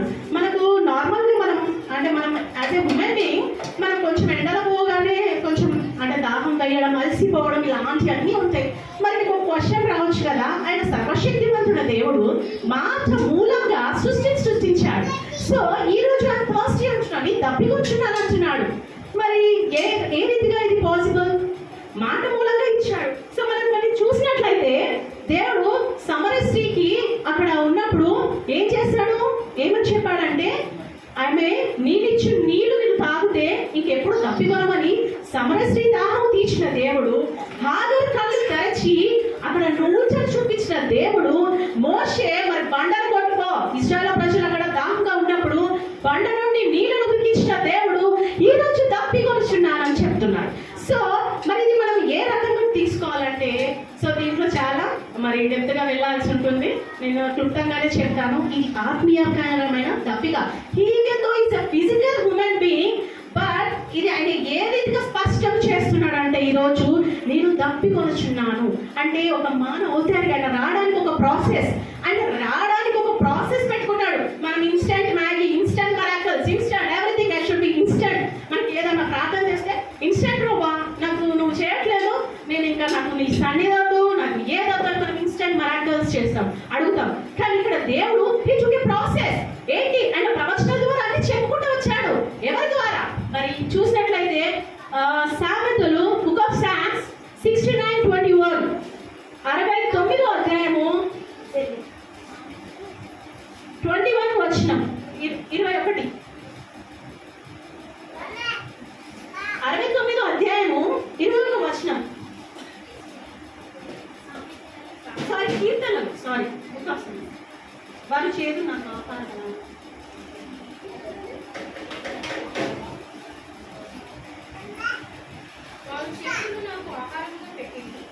ఓకే, నాకు దప్పి అయినప్పుడు చిలుకలు త్రాగనిచ్చివి. ఓకే, నాకు దప్పికైనప్పుడు చిరకను త్రాగనిచ్చిరి. ఇక్కడ కీర్తనలో చెప్పబడిన ప్రాఫెసీ ఆయన ఏమనుకున్నాడంటే నెరవేర్చాలి. ఫస్ట్ ఆయన ఎవరికి ఏంటి మాట లోబడ్డాడు? తండ్రి అయిన దేవునికి మాట లోబడి లోకానికి వచ్చి కుమారుడైన యేసయ్య ప్రవచనము, ఈ ఫుల్ఫిల్మెంట్ ఆఫ్ ప్రాఫెసీ. ఇక్కడ ప్రాఫెసీని నెరవేర్చడానికి వచ్చాడు ఆయన. ఈ రోజు ప్రాఫెసీని నెరవేర్చడానికి ఒక టైం తీసుకున్నాడు, ఒక లిమిట్. సో ఈ ప్రాఫెసీ మరి ఎప్పుడు వచ్చింది? 1000 సంవత్సరాల క్రితమైన చెప్పి after 1000 years he came to the earth. So ఆయన రావాలంటే ఒక అవతారిగా మన అంటా కొన్ని సమస్యలు, ప్రభా నువ్వు దేవుడే ప్రభా, నేనంత తట్టుకోలేను అంటే పాస్ట్ డేస్ లో I should think like this only. ఏంటి ప్రభా ఈ సమస్యలు? నువ్వంట దేవుని క్షమించంటావు, ప్రేమించంటావు, నలిపోవంట, అలసిపోవంట. ఇవన్నీ కాదు ప్రభా. మనకి ఏదైనా ఘర్షణ కావాలి, కొంచెం అంత నీ అంత శక్తి సామర్థ్యం లేదు. కానీ శక్తి సామర్థ్యం నీలో ఉండాలంటే ఈ రోజు మరి దేవుడు కలిగి నువ్వు ఉండాలంటే నీకు ఏంటి ఉండాలి? సహవాసం ఉండాలి. ఈ సహవాసం లేకపోతే ప్రభా ఇక నా వల్ల కాదు ఈ సమస్య, అందరు మంచిగా ఉంటున్నారు, అందరికి అన్ని ఇస్తున్నావు, నేనేంటి ప్రభా ఈ రీతిగా ఉంటున్నాను, నేను అన్ని క్రమం చొప్పున చేస్తున్నాను, క్రమం చొప్పున వెళ్తున్నాను, క్రమం చొప్పున నేను అన్ని స్తుతిస్తున్నాను, కానీ నా జీవితంలో బలపడటం లేదు ప్రభా అని మనం కొన్ని విషయాలలో అంటే అనుకుంటాం. కానీ అది ఏంటంటే నీ విశ్వాస పరిమితిని, నీ faith, you should measure your faith. నీవు దేవుళ్ళ ప్రార్థన చేసినప్పుడు నీ విశ్వాసము నీది ఏంటి ఎదుగుతుంటది. అప్పుడు నీకు ఏమున్నా లేకున్నా ఇవి నాకు అవసరమే లేదు, ఇవి అన్ని ఎటర్నల్ గురించి ఆలోచిస్తావు. కానీ ఈ ఎక్స్టర్నల్ థింగ్స్, ఈ ఆర్భాటము, ఈ హంగులు మనకి ఏంటిది? తాత్కాలమా, శాశ్వతమా? శాశ్వతమా దగ్గర హల్లెలూయా చెప్తాం. ఇది శాశ్వతము కాదు. సో ఇది దీనికోసం మనుషుడు చాలా ప్రయాసపడుతుంటారు. కానీ ఇక్కడ దేవుడు నేను తప్పికొనుచున్నాను అని ప్రవచన రీతిగా మరి ఆయన ఆ మాట సిలువలో చెప్తున్నాడు. ఇది క్యాజువల్ గా కూడా చెప్పచ్చు. ఆయన ఎన్ని మనకు ఈ పరిశుద్ధ గ్రంథంలో క్యాజువల్ గా కూడా చెప్పచ్చు, ఆయన ప్రవక్తల ద్వారా చెప్పచ్చు. కానీ ఎందుకంటే మనం చాలా తెలివికల్లో కాబట్టి మనం నిజంగా నన్ను ప్రేమిస్తున్నావా ప్రభువా? ఎంతగా ప్రేమిస్తున్నావు? ఒక్కసారి చూపించావా? పేతురు అడిగినట్టు నీ గాయములు అవి ఏంటి రియలేనా అన్నట్టు ఆ రీతి మనం క్వశ్చన్ అడుగుతాం కావచ్చనే ఆయన ఏం చేశాడంటే సిలువలో. సో ఒకటి నా చిన్నప్పుడు గుడారంలో అక్కడ మరి అద్భుతమైన పెయింటింగ్ అది దేవుడు చూపించిన విధంగా ఒక వాల్కి క్రాస్, దాని మీద శాల్వాలు అందరికీ తెలుసు. Jesus how much do you love me this much. So ఆ వాక్యం ఆ వర్డ్స్ చదివితే మనం లోతుగా చదివితే మనకు అర్థమవుతుంది దాంట్లో ఉన్న మర్మం. అంటే దేవుడు నేను ఎంతగా ప్రేమిస్తున్నాడు అంటే బిడ్డ నువ్వు ఆ సిల్వర్ చూడు. నేను ఊరికే నీకు ఏంటి ప్రూఫ్ చేయలేను. I should not prove every time. ఊరికే సమస్య ముందు నేను ప్రూవ్ చేయాలి నీకు. మనం కొన్ని దేవుడు అదే రీతి అడుగుతాం, దేవుడు నాకు ప్రూవ్ చేయి, నువ్వు నన్ను ప్రేమిస్తున్నావంటే నాకు ప్రూవ్ చేయి, నా ప్రార్థన వింటున్నావంటే నాకు ప్రూవ్ చేయి. ఎన్నిసార్లు ప్రూవ్ చేస్తాడు? ఒక ప్రాబ్లమ్ని సాల్వ్ చేయాలంటే ఒకటే ఫార్ములా ఉంటాయి కానీ 10 ఫార్ములాలు ఉండవు. అంటే 10 ఫార్ములాలు ఉంటాయి ఒక ప్రాబ్లమ్ సాల్వ్ చేయడానికి. ఓన్లీ ఏ ప్రాబ్లంకి అయితే ఏ ఫార్ములా ఉంటుందో ఆ ఫార్ములా అప్లై చేస్తేనే ఆన్సర్ వస్తుంది. కానీ నువ్వు అడిషన్ని మల్టిప్లికేషన్ని అన్ని కలిపి చేస్తా అంటే అక్కడ ఆన్సర్ 0 వస్తుంది. సో మన స్పిరిచువల్ లైఫ్లో కూడా మన ఫెయిత్, మన ప్రార్థన, మన ఓర్పు ఇవన్నీ ఉండాలి. సో ఇక్కడ దేవుడు కూడా ఏం చేశాడంటే నిన్ను సిల్వర్ చూపిస్తున్నాడు.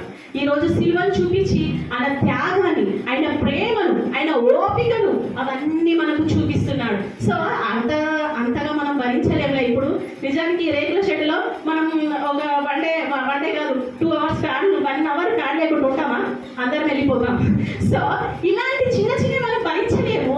మరి దేవుడు ఎందుకు అంతగానో భరించాడు? ఎండలో ఎందుకు అంతగానో ఆయన అంత అది చేసుకున్నాడంటే ఆయన నిన్ను నన్ను ఎంతగా ప్రేమిస్తున్నాడంటే ఈ లోకంలో నశించుకోవడం ఆయన చిత్తము కాదు, అపవాది చేతిలో పెట్టడం ఆయన చిత్తము కాదు. నీవు నిత్యత్వంలో పరలోకంలో ఆయనతో ఉండాలని ఆయన ఈ రోజు మరి అంతగా కొరడ దెబ్బలు తిన్నాడు, మరి అంతగా నలిగిపోయాడు. ప్రవచనాలు ఇచ్చి అది నెరవేర్చడానికి వచ్చాడు. ఏంటి ఇక్కడ ప్రవచనాలు ఇచ్చి సో నెరవేర్చడానికి ఆయన మన మధ్యలో వచ్చాడు. ఇంకొక రెఫరెన్స్ చూసినట్టయితే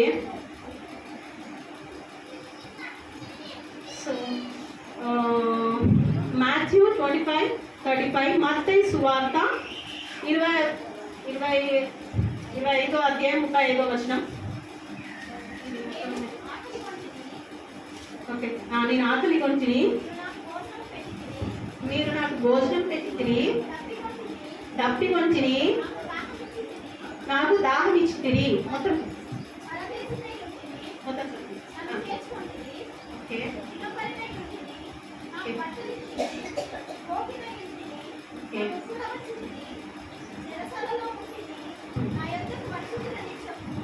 ఓకే. సో ఇదంతా కొంచెం మీకు అర్థమైంది అనుకుంటాను. ఎంతమందికి అర్థమైంది వాక్యం? చదివిన వాక్యం అర్థమైంది. ఓకే, ఇక్కడ ఏమొచ్చి నేను ఆకలి కొంటే మీరు నాకు భోజనం పెట్టింది. ఎవరెవరు ఇక్కడ మరి ఆకలి కొన్నారు? ఎవరు భోజనం పెట్టారంట? మనం కింద 40 వచనంలో పోతే మనకు దీనికి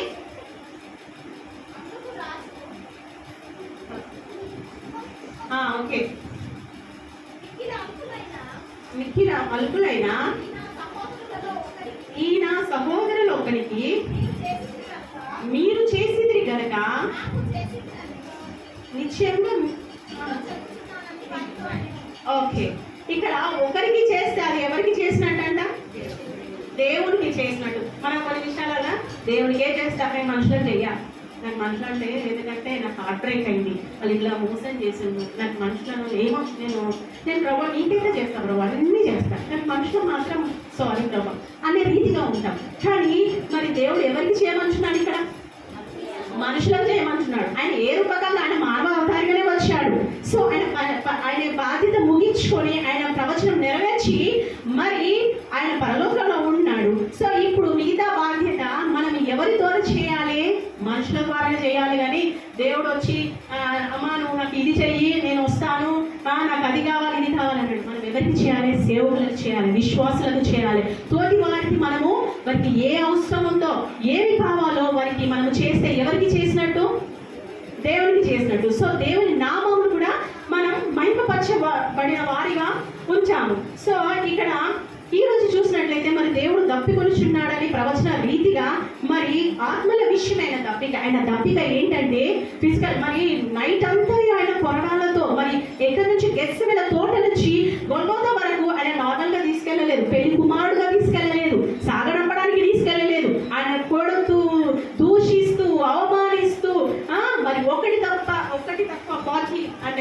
99 దెబ్బలు, కొరడా దెబ్బలు మరి ఆయన శరీరాన్ని అంట దుండాడంట. అయినా కూడా దాహం కావాలి కదా, అప్పుడు దప్పిక తీర్చాలి కదా, మరి అప్పుడు దాహం అడగాలి కదా, మరి ఆయన ఎందుకు అడగలేదు అంటే ఆయన ప్రవచనము నెరవేర్చడానికి వచ్చాడు. ఆయన టైం అవుతుంది ఇక్కడ, అక్కడ టైం అవుతుంది కాబట్టి నేను ఆ మాట మనకు పలకాలని నేను దప్పికొనిచున్నాను. సో ఇప్పుడు ఆ దప్పికొనిచున్న బాధ్యత ఎవరికి ఇచ్చారు? వెరీ గుడ్, మనకిచ్చాడు. ఆ దప్పికొనే బాధ్యత ఎవరికి ఇచ్చాడు? యేసయ్య. అంటే మిగిలిన నీకు నాకు ఇచ్చాడు. సో మనకెట్లా మనం అంటే పోయే వాళ్ళకి వాళ్ళకు కొందరు చలివేంద్రం పెట్టినట్టు నీళ్ళు ఇవ్వడమా, రోడ్ల మీద కూర్చొని పెట్టేసుకొని, అది కాదు మన దప్పిక.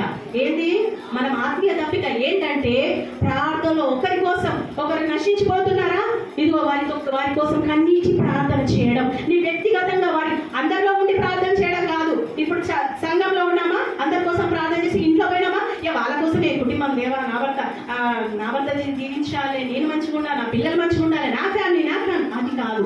నీ వ్యక్తిగత ప్రార్థనలో నువ్వు ఇతరుల కోసం ప్రార్థన చేయాలి. నీ వ్యక్తిగత ప్రార్థనలో నువ్వు ఎవరి కోసం బాధ్యత తీసుకోవాలి. నశించిపోతున్నారా, వారి ఏ సమస్యను బట్టి, వారి వ్యాధులను బట్ట, వారి రోగాలను బట్ట, వారి అప్పులను బట్ట, వారి స్థితిగతులను బట్ట, దేని విషయంలో అయితే వాళ్ళు సఫర్ అవుతున్నారో ఆ విషయంలో నీ వ్యక్తిగత ప్రార్థన ఒక బాధ్యత తీసుకోవాలి, ఒక దప్పిక తీసుకోవాలి. ఏంటంటే నేను వీరిని నడిపించాలి దేవునిలో, నేను వీరిని ఆత్మీయంగా ఎదిగింప చేయాలి అనే ఆశ కలిగి నువ్వు దప్పిక కలిగి ఉన్నప్పుడు, ఇదిగో ఇక్కడ నీకు అయినా చేస్తున్నాను, నేను కొన్ని ఇయర్స్ నుంచి చేస్తున్నానమ్మా, ఇప్పుడు చెప్తున్నావు మా ముందుగా నేను చాలా ఏళ్ళగా నా ఎక్స్పీరియన్స్ చాలా డీప్ డెప్త్ అని అనుకొని కూడా ఇంకా చేస్తున్నావు. ఇక్కడ నీ రివార్డ్ లేకపోయినా పరలోకంలో నిశ్చయంగా నీ రివార్డ్ ఉంటుంది. ఇక్కడ నీకు ఏది లేదనుకోండి, నువ్వు బాధపడుతున్నావేమో ఈ రోజు, ఇదిగో నీకు పరలోకంలో మరి ఆయనతో పాటు కూర్చొని విందు చేసే అవకాశం దేవుడు ఇస్తున్నాడు. ఇది మానవులకి మరి ఇంటి గొప్ప అవకాశాన్ని మనం యూజ్ చేసుకుందామా లేదా? ఈ రోజు మనము ఏం చేయాలి? మనము దేవుడిచ్చిన అవకాశాన్ని మనం వాడుకునే వారిగా ఉండాలి. కానీ దేవా ఇక వద్దులే ప్రభా, నువ్వు తీసిన తప్పికే మన నాకే సక్కలేదు, నా బ్రతికే సక్కలేదు, లాంగ్వేజ్ చెప్తున్నాను, నా బ్రతికే సక్కలేదు, ఇంకొకరి గురించి ఎందుకు ప్రభా, నాకు అవసరమా, నేను మంచిగా కూడా చాలే కానీ తర్వాత ఆలోచిస్తాం అనే రీతిగా ఉండదు. నువ్వు ఇతరుల కోసం ప్రార్థన చేసినప్పుడు నిన్ను నీవు ఏంటిదంటే స్పిరిచువల్ గా డెవలప్ చేసుకుంటావు. You have intimacy with God. అంటే నువ్వు లోతైన సహవాసం కలుగుతావు. నువ్వు వాక్యం చదవాలి, నువ్వు ఇతరుల కోసం ప్రార్థన చేయాలి, ఇతరులను ప్రేమించాలి, ఇతరులను ఆదరించాలి. నువ్వు ఆ రీతిగా ఉన్నప్పుడే దేవుని దప్పికను తీర్చిన దానివై ఉంటావు, దేవుని దప్పికను తీర్చిన వాడవై ఉంటావు. కొందరు దాన ధర్మాలు చేస్తుంటారు, బయట ఫ్లెక్సీలు పెట్టుకొని, బోర్డులు పెట్టుకొని, అది కాదు అంటే అది కాదు. So it is one of part. కానీ నువ్వు చేసే వారికి ఏ రకంగా ఉండాలి, నువ్వు ఒకసారి నిన్ను పరీక్షించుకో. నువ్వు పరీక్షించుకొని నువ్వు దేవుని బిడ్డలకు, దేవుని సేవకులకు, విశ్వాసులకు మరి ఎవరైతే మరి ఆదరణగా ఉంచున్నారా మరి వారి ఎడల నీ ప్రేమను, దేవుని ప్రేమ, నీ ప్రేమ అంటే మనం ప్రేమించడం. సీరియస్లీ చెప్తాను, whole spirit you should lead. ఎవరు ఇక్కడ పరిశుద్ధాత్మ దేవుడు లీడ్ చేస్తారని నువ్వు ప్రేమిస్తావు, కానీ లేకపోతే మనిషి స్వభావము చాలా ఘోరమైనది. ఎందుకంటే నీలో ఎవరు ఉండాలి? ఫలాలు, హోలీ స్పిరిట్, ప్రేయర్, ఫెయిత్, ఇవన్నీ ఉంటేనే మనం ఇతరులను మనం ప్రేమించగలుగుతాము, వారి కోసం దప్పిక కలిగి ఉంటాము. సో మరి ఇంకా సో దేవుడు మనకి ఇచ్చిన అవకాశాన్ని బట్టి దేవునికి వందనాలు. సో ఈ రోజు నేను కలిసి మనము పరీక్షించుకుందాం, మన వ్యక్తిగత జీవితంలో ఒకరి బాధ్యతనే తీసుకుందాం. సంఘం విషయంలో కూడా దప్పిక కలిగి అందరూ ఉండేలాగా ఇక నుంచి మరి ప్రార్థనతో, భారముతో సహకరిస్తూ అన్ని విషయంలో మరి సంఘానికి సహకరిస్తూ, అనేక విశ్వాసులకు సహకరిస్తూ మనం దేవుని సాక్షి బిడ్డలుగా మరి అక్క మెచ్చుకోవాలని కాదు, అక్క మరి పాస్టర్ మెచ్చుకొని ఇక్కడ ఒకేలిచ్చి శాలలిచ్చి సత్కరించాలని కాదు. కానీ దేవుడు నాకు లెక్క అడుగుతాడు. అక్కడ నువ్వు ఏం చేశావు, నువ్వు వెళ్ళావు, నువ్వు ఏం నేర్చుకున్నావు, నువ్వు ఏ రీతిగా ఏం చేశాడని లెక్క అడుగుతాడనే భయము అది మనకు ఉంటే, ఇంటర్నల్ గా ఉంటే మనము అన్ని రకాలుగా మనం సంఘానికి మనం సహకరించే వారిగా ఉంటాము. సో దేవుడు మరి ఈ మాటలు దేవుడు అందరి వెనుకలో దీవించి, ఇదిగో మనం అందరం నేర్చుకునే వారమే. నాకు రాదు, but I try my best.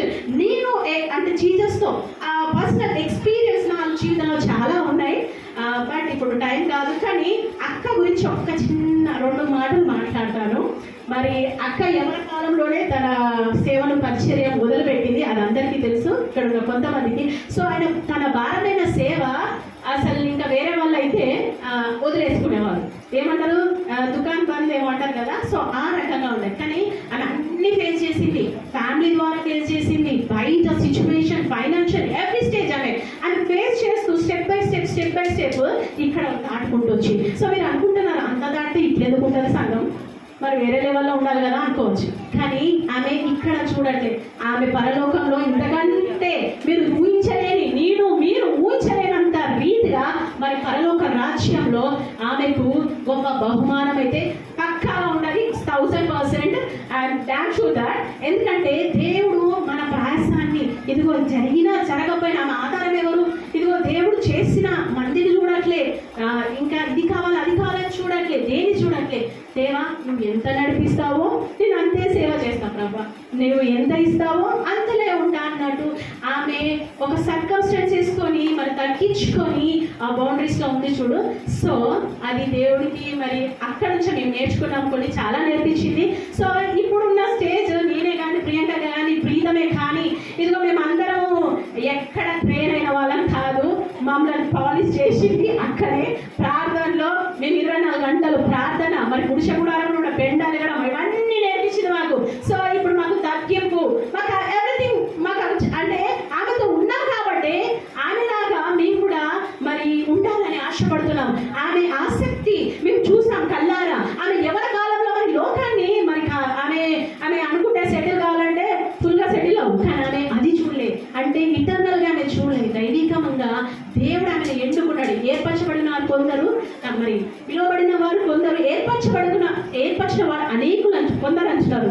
మరి ఆ కొందరిలో అక్క ఉంది కాబట్టి ఆమె the precious one, she is the masterpiece of God. ఆమె నార్మల్ కాదు.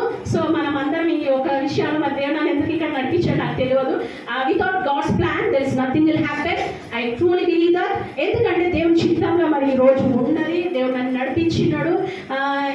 ఏదో something is going to more than that, అది నేను అయితే ఎక్స్పెక్ట్ చేస్తున్నాను దేవుడి నుంచి. ఇంకా ఈ సంఘానికి దేవుడు ద్వారాలు తెరవబడును కాక అనేకులు ఇక నుంచి మనం భారం కలిగి ఉంటాం. ఎంతమంది భారంతో నార్మల్ ప్రార్థనగా చూడండి. ఇప్పుడు నీకు ఒక 10 లక్షలు అప్పు ఉంది, పోనీ ఒక 1000 రూపాయలే కట్టాలి. 10 లక్షలు అంటే నాకు అంత స్తోమత లేదు, 1000 రూపాయల అప్పు గంటల కట్టాలి. అప్పుడు మీరు ఏం చేస్తారు? ఎంత భారం? అన్నం తింటారా? దాహం అవుతుందా? టెన్షన్, వచ్చాడు ఫోన్ చూస్తాను. కొన్ని సిచ్యువేషన్లో ఫోన్ చేస్తా కూడా అటెండ్ చేయను. అయితే అదొక మానసికంగా మనకు ఒక టెన్షన్. సో ఆ టెన్షన్, ఆ భారము, ఆ బాధ్యత నువ్వు ఎవరి కోసం కలిగి ఉండాలి? ఇప్పుడు ఇక నుంచి సంఘం కోసం. నువ్వు సంఘం కోసం చేయి, మిగతా నీకు ఏది అవసరమో ఆయన ఇస్తాడు. ఆయన తెలియదా? ఆయన మనం చెప్పాలి, ప్రభు నాకు ఇది చేయి, నాకు ఇది చేయి. నువ్వు ఊరికే చెప్పడం అవసరం లేదు, ఆయనకు అన్నీ తెలుసు. నీ ప్రతిదీ, నీ ఆలోచన కూడా తెలుసు. కాబట్టి నువ్వు సంఘం కోసం బాధ్యత, భారం కలిగి ఉంటే నీ అవసరం ఫటాఫట్ మీరే సాక్ష్యాలు చెప్తారు. చూద్దాము ఎవరి జీవితంలో ఎవరు మరి అద్భుతాలు పొంది మరి భారం తీసుకొని సాక్ష్యాలు గొప్పగా ఈ సంఘంలో వచ్చిన కాక. దేవుడి ఈ వాక్యాన్ని దేవుడు దీవించిన కాక.